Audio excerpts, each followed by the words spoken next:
சுதந்திர தின வாழ்த்துக்கள். சொல்ல ஆசைதான், ஆனால் சொல்ல முடியலையே. எங்கெங்க இருக்கு இங்கே சுதந்திரம்?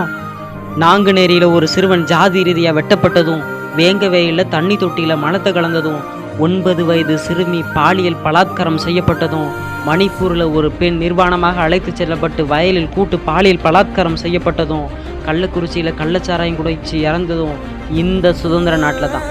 அண்ணல் அம்பேத்கர் வாழ்ந்த இந்த மண்ணிலே, தந்தை பெரியார் வாழ்ந்த இந்த மண்ணிலே ஜாதி ரீதியான மத ரீதியான பிரச்சனைகள் இன்றளவும் தலை தூக்கி கொண்டு தான் இருக்கிறது. அப்படி இருக்கும்போது எங்கிருந்து வந்துவிட்டது எனக்கு மட்டும் சுதந்திரம் என்று இந்தியாவில் ஜாதி ரீதியான மத ரீதியான பிரச்சனைகள் நடக்காமல் இருக்கிறதோ அன்று சொல்லலாம் நாம் சுதந்திரம் அடைந்து விட்டோம் என்று.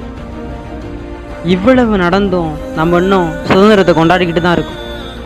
அண்ணல் அம்பேத்கர் சொல்கிறார், ஜாதிதான் சமூகம் என்றால் வீசும் காற்றில் கூட விஷம் பரவட்டும் என்று. அவர் வாழ்ந்த இந்த மண்ணில் ஜாதி ரீதியான